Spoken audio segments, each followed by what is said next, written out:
Well, the United States was a very young country. It is a very young country.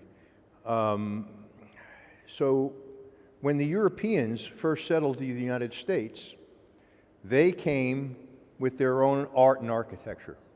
Now, for a church, they came with their own religion. So they wanted, the only real thing they knew was what their churches looked like in Europe. So you come from Italy, you want your church to look like an Italian church. You come from Ireland, you want your church to look like a British or an Irish church. If you came from Spain, you wanted your building to look like Spanish churches. So this church, it didn't start out as a cathedral. It was a regular church. Paterson at the time was a very, very wealthy city. It was actually started, interestingly enough, not many people know this, it was started by Alexander Hamilton.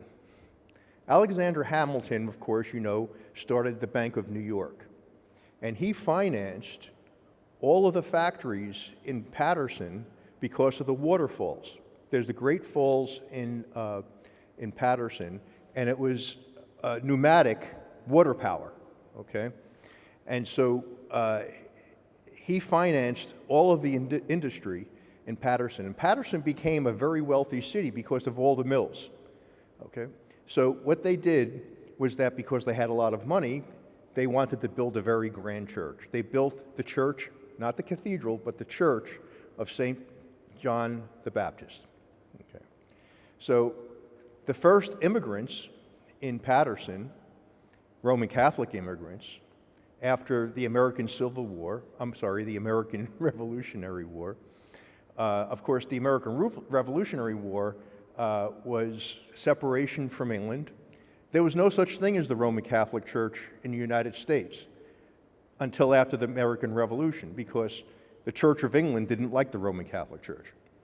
So they started the church, originally in Baltimore, and then the churches started to grow in other parts of the country. But the Irish immigrants were the ones who settled in the Northeast, Boston, Philadelphia, and in New Jersey. So they built a style of church that they wanted, that they remembered from their homeland. Now, this is where it gets interesting. The bishop of, the last bishop, most recent bishop of the church in Paterson, now the Cathedral of St. John of St. John of the Baptist, was the first Italian-American bishop of that cathedral. And he said, I want all Italian stone. And he says, well, okay, it has to be Gothic, and Gothic really isn't Italian unless you go to Milano. And his parents were from Campania.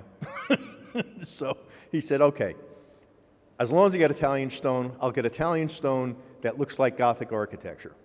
So this is how historic architecture began in the United States. It was copying European styles.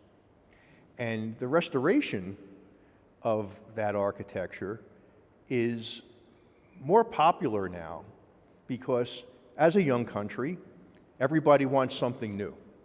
So just like the new architecture after World War II, from the Bauhaus, what was called the International style and so forth, the trends, the art and architecture trends in the United States wanted, once again, European architecture, which was now modern. So all of a sudden, traditional churches were out of fashion, and they began to fall apart, and newer churches were built, okay?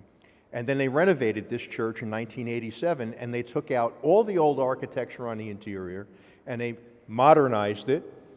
And this bishop, Bishop Serratelli, Arturo Serratelli, said, I want to bring back the old, just like the first immigrants had.